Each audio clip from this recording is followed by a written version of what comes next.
homesteading to prepping to common horse sense, we are College Hill Farm. Welcome back to College Hill Farm. Well, today we're going to plant okra and sunflowers. Now, the sunflower we're going to plant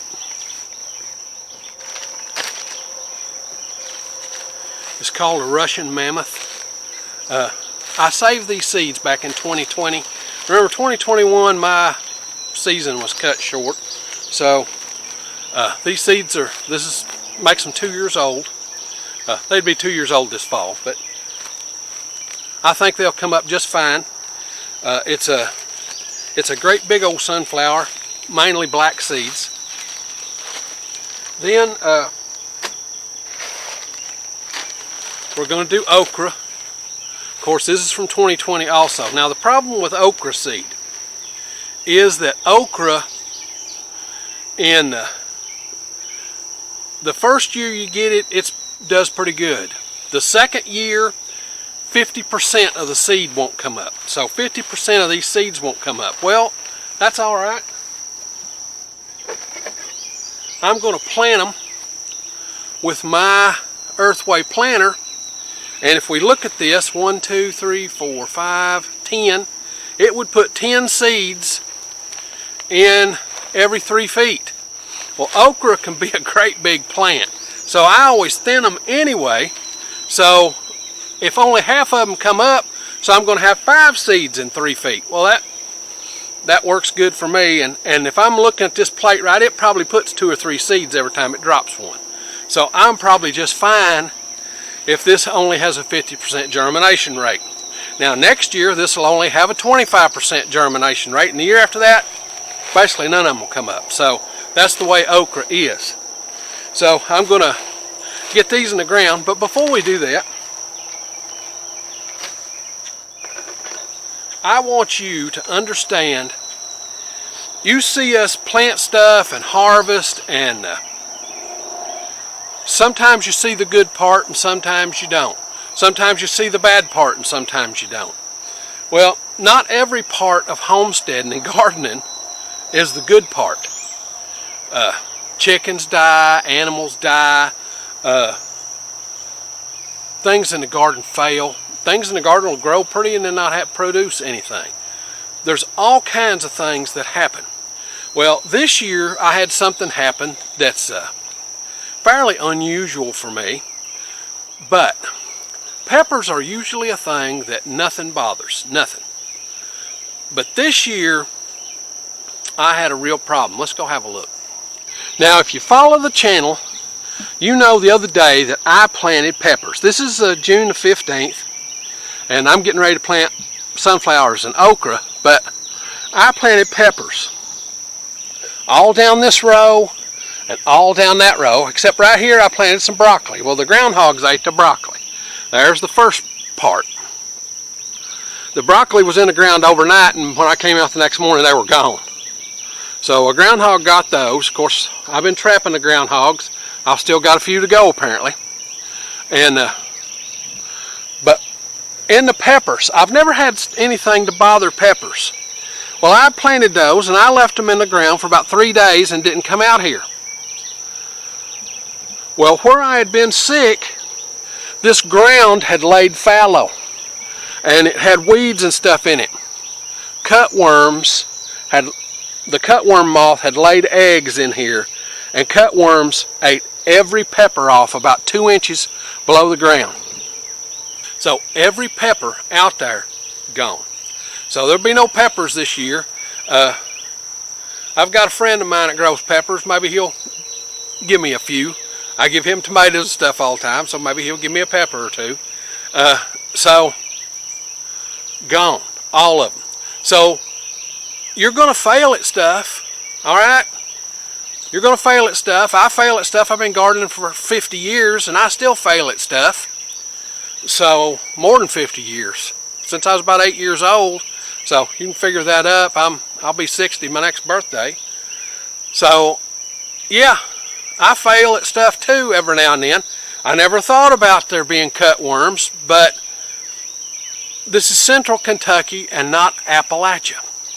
In Appalachia, I've never had problems with cutworms. This is something new for me that I've never had happen. Now, what's the control? In the fall, you plow this. All right? The cutworm moth lays where green is. Wherever there's green stuff, the cutworm moth lays its eggs. Well, if you plow this and it's just dirt in the fall, they don't do that. If you plow it in the spring, like normally I plow this in March.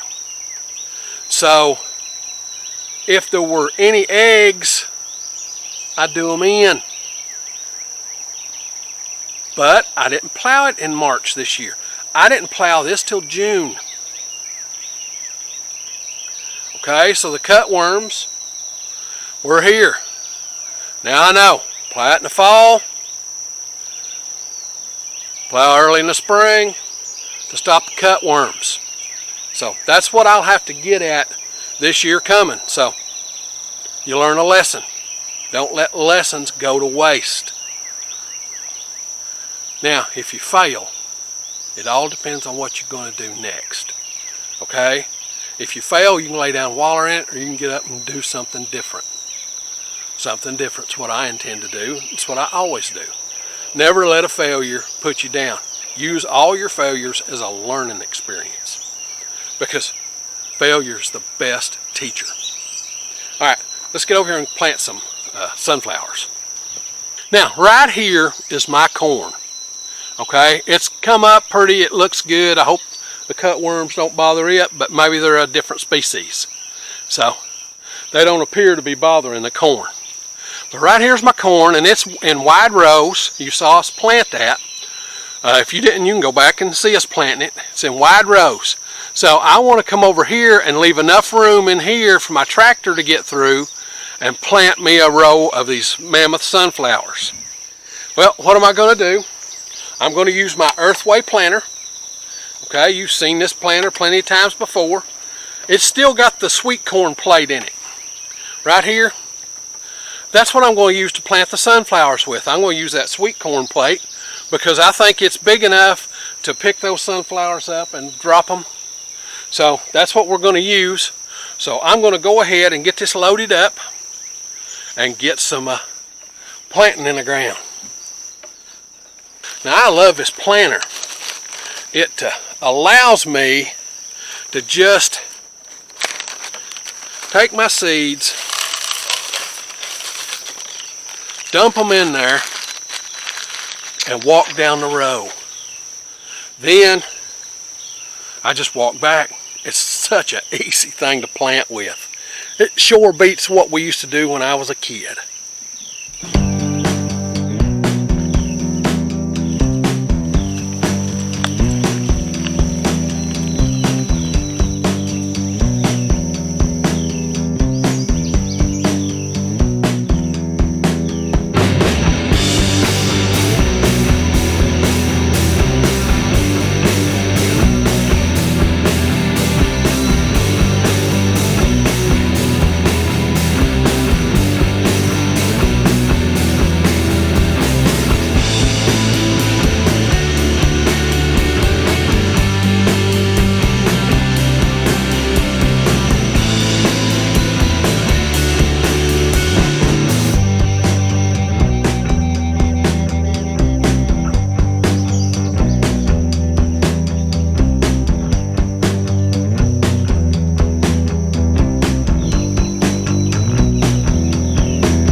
Okay, it's just that quick to put in these sunflowers.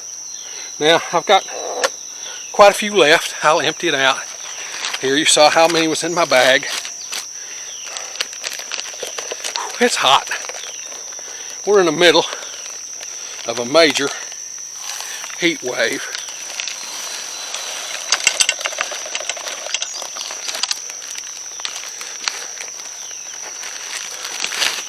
Okay, that's how many are left. I'll probably put half of them in the ground. I think they'll be good for next year. Okay, now it's time to do some okra. It's getting hot out here. I checked my truck and it was said it was 84 degrees, so I'm gonna have to get out of this heat soon. So an okra seed is just a little bitty feller. They're just little bitty things. There's an okra seed, just tiny, but they make an awesome plant. So let's go ahead. Now I did the sunflowers in a wide row, so I'll do the okra also in a wide row.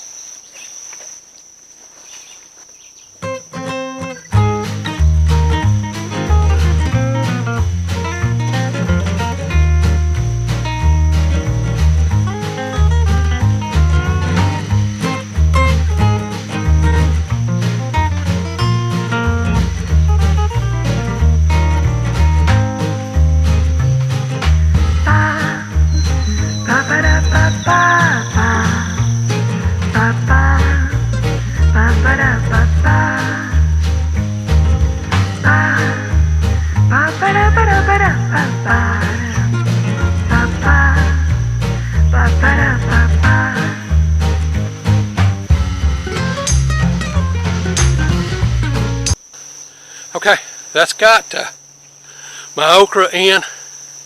Now, as far as planting late, which I'm real late planting, this is June the 15th. I'm real late editing too, so this probably won't come up till July. But it's June the 15th, and okra takes 60 days to start putting on. And if you keep the okra pulled off, it'll bear all the way to frost. Now, do I fertilize okra? No, I don't fertilize okra, and I don't fertilize sunflowers. Now, these Mammoth sunflowers take 90 days, so they'll have heads on late in the fall. But if they don't make, I haven't lost nothing, so I've still got enough to plant another row next year. So if you like this stuff, this homestead and do-it-yourself kind of thing, be certain to come on out to the channel and subscribe. We do this homestead stuff all the time. If you click the little bell when you come to the channel, it'll notify you when we upload a video. We upload on Sundays. Now, with that being said, I need to get out of this heat.